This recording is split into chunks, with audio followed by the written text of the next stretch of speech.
Just आता आम्ही पुणे विभागामधून आलेलो आहोत. MD-CPR टीम जवळपास 8 ते 10 लोक आहोत आणि आता पोहोचलेलो आहोत बेडशी लेणीवर. आता पायऱ्या चढायला सुरुवात आहे आणि थोड्या वेळातच आम्ही आता बेडशी लेणीवर पोहोचतो आणि तिथे काय आहे आता पुढचं आपण पाहूया.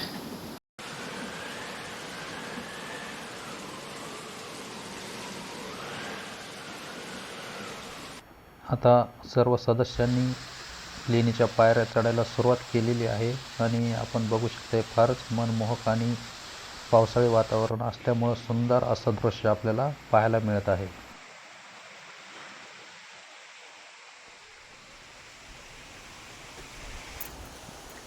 आणि आपण आता एकदाचे बेडशे लेणीवरती पोहोचलेलो आहोत. बघू शकता आपण बेडशे लेणीचा फार सुंदर असा नजारा आहे आणि खरोखरच बेडशे लेणी फार छान आणि सुंदर आपल्याला बघायला मिळत आहे.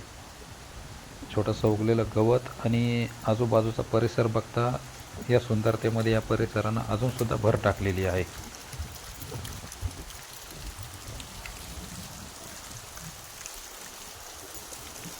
आजच्या कार्यशाळेची सुरुवात बुद्धस्तूप पूजेपासून करण्यात आली.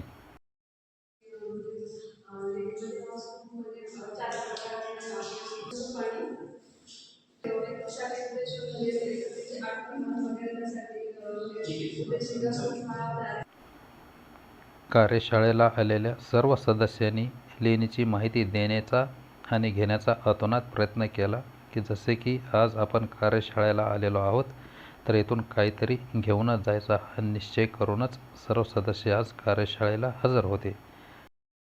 आपण आलेलो आहोत लेणी क्रमांक 1 मध्ये. या ठिकाणी आपल्याला स्तूप कोरलेला पाहायला मिळतो. हा स्तूप अर्धवट कोरलेला आहे. त्याचं कारण असं या ठिकाणी जे काही दगड आहे हा दगड ठिसूळ लागल्यामुळं या लेणीचं अर्धवट काम पाहायला मिळतं. दुसरी गोष्ट अशी या लेणीमध्ये आपल्याला पाणी आलेले पण दिसते कारण की ही लेणी ह्या लेणीचा जो दगडाचा भाग आहे तो ठिसूळ लागल्यामुळं लेणीमध्ये पाणी पण येते. त्यामुळे या लेणीचं काम अर्धवट आपल्याला पाहायला मिळतं. हा अर्धवट कोरलेला स्तूप दिसतोय. तर अर्धवट ह्यासाठी कोरलेला दिसतोय की आधीच्या काळामध्ये आपल्याला दगडाचं परीक्षण करण्यासाठी काही वर्षानुवर्ष काही म्हणजे दगड कोरून ठेवण्यात यायचं की त्या दगडावर काय परिणाम होतो त्या आपण पुढे लेणीचा मध्ये काय उपयोग करू शकतो का त्यासाठी आपण लेणी वगैरे तिथे कोरू शकतो का त्यासाठी ते परीक्षणासाठी वर्षानुवर्ष ते दगड असं कोरून ठेवलेलं जायचं. त्या वातावरणाचा परिणाम वगैरे काय होतो त्यासाठी. तर तुम्ही बघू शकता इकडे हा इथे अर्धवट हे काम झालेलं दिसतंय आपल्याला. तर ह्यासाठी की हा दगड आपल्याला ठिसूळ लागतोय म्हणून हे अर्धवट काम झालंय. आणि हे लेणी कोरताना आपल्याला 3 भागामध्ये लेणी कोरण्याचे काम करायचे. म्हणजे 3 टीम असायच्या आधीच्या काळामध्ये. तेव्हा तर पहिली टीम यायची ते फक्त हे कोरून जायची किंवा हे बांधकाम करून जायची. तर आणि दुसरी टीम आल्यानंतर ते फिनिशिंग वगैरे काम करायची. आणि ते फिनिशिंग झाल्यानंतर म्हणजे तुम्ही बघू शकता हे सगळं फिनिशिंग वगैरे अर्धवट राहिलेलं आहे. आणि त्यासाठी म्हणजे ह्या स्तूपाला दगड जो आहे ना तो ठिसूळ असल्यामुळे इथला अर्धवट काम ठेवण्यात आलेलं आहे. इथे बघू शकता तुम्ही पाणी पण साचलेलं आहे.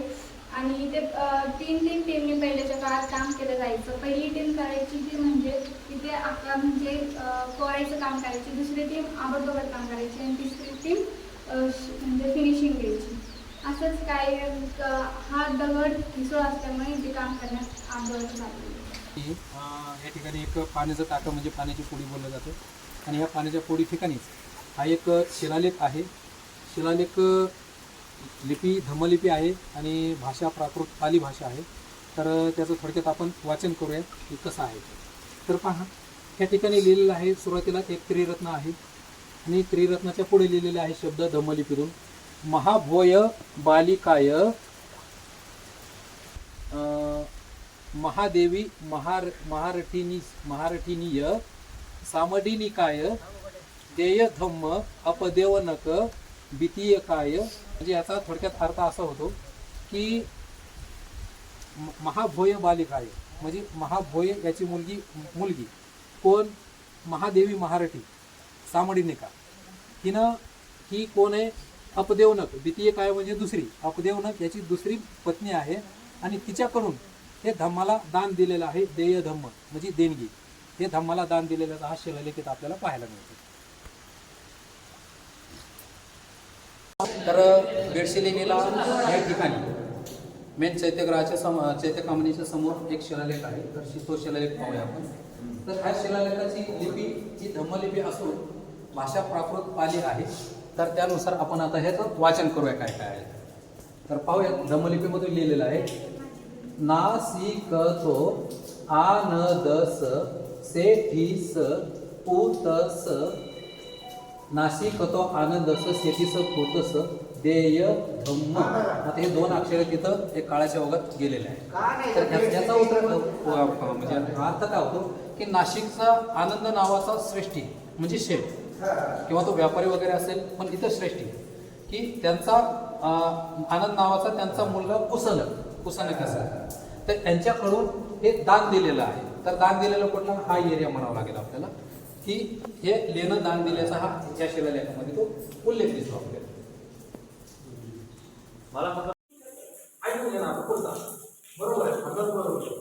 आणि एकच पॉईंट झालं, त्याच्यात दोन गोष्टी झाल्या. काय झालं, एकाच दगड लागला नकाटा तिथं जातो सुरुवात आहे. म्हणून सुरुवात काय केली तिथून सुरुवात केली. पहिली सुरुवात कुठून झाली, देवी कोणाकडून सुरुवात केली आपण ते मध्ये कपडा पाहिजे तिथून सुरुवात आहे. थोडं झालं जर रक्ताचा लागला म्हणून रक्ता दगड अजून आतमध्ये गेले. जर अजून दगड पक्का लागला तर इथं आल्यानंतर त्यांना हे कळलं की आता जरा बरंच आहे, इथं दैत्य कोणाला काही अडचण नाही. पण विषय हा झाला की कोर्टा पुन्हा त्याला एक कडा गेला की हे बघा इथं कडे गेलेला आहे, म्हणजे आता एक पट्टा गेलेला आहे, आपण इथं बघितलं एक पट्टा गेला आहे, काय एक पट्टा गेला. आता दैत्य चुकामध्ये जर एक पट्टा आता ते सांगितला किंवा भाग साईडला जायला आता याचं तिला माती मग आता आपण बोललोय तिथपर्यंत बोलत राहतोय. आता त्याचं करायचं काय, बरोबर. आता त्याचं करायचं काय मग तर मग आता त्याचं काय करायचं कॅन्सल झाला तेव्हा तो कॅन्सलच केला. लक्षात घ्या, पोराचा प्रयत्न झाला तो कुठेतरी डॅमेज झाला.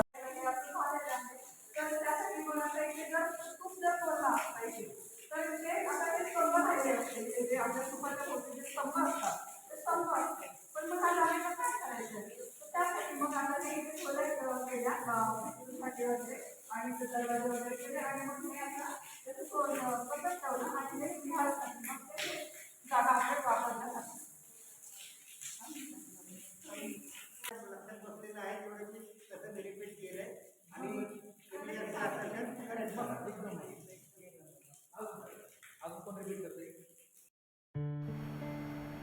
आता बघता बघता दुपार झालेली आहे, सर्वांना भुका लागलेल्या आहेत. त्याचप्रकारे आजची कार्यशाळा ही फार रंगतदार पद्धतीने पूर्ण होत आहे आणि सर्वांनी आता मनसोक्त आणि खेळीमेळीच्या वातावरणामध्ये जेवणाचा आनंद घेत आहेत.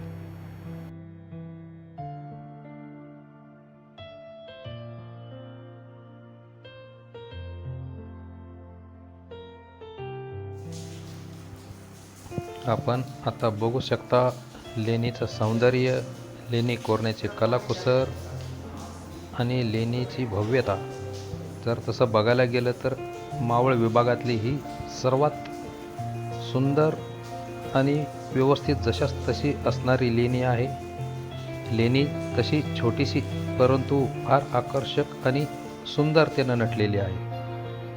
पावसाळ्याच्या वातावरणात तर तिचं सुंदरतेचं रूप अधिकच खुलून दिसत आहे. आवर्जून सांगण्यासारखी गोष्ट एक म्हणजे लेणीचं बारीक सारीक गोष्टीमध्ये विचार केलेल्या गोष्टी आणि तेवढीच बारीक सारीक गोष्टीत केलेली कलाकुसर हे फार आणि फारच शोभून दिसते.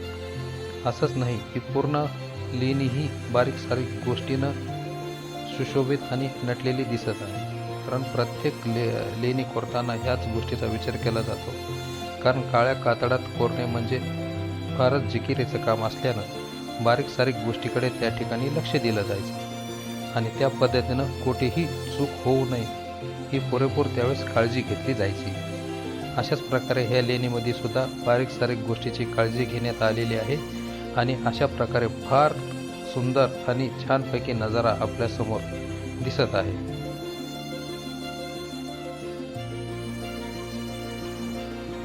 आज आलेल्या सर्व सदस्याने मधल्या वेळेमध्ये लेणी फार आणि बारीक सारीक गोष्टी पाहून घेतल्या.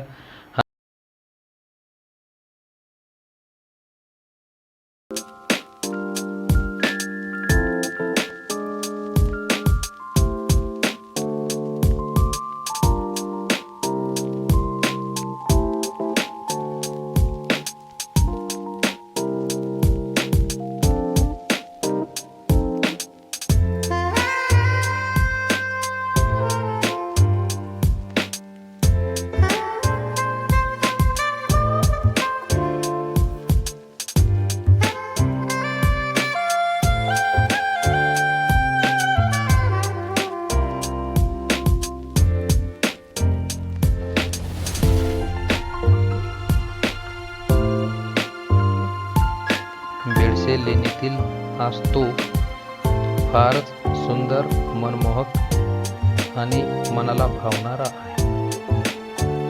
प्रत्येक व्यक्ती इथं आल्यानंतर तिथे नतमस्तक झाल्याशिवाय राहत नाही.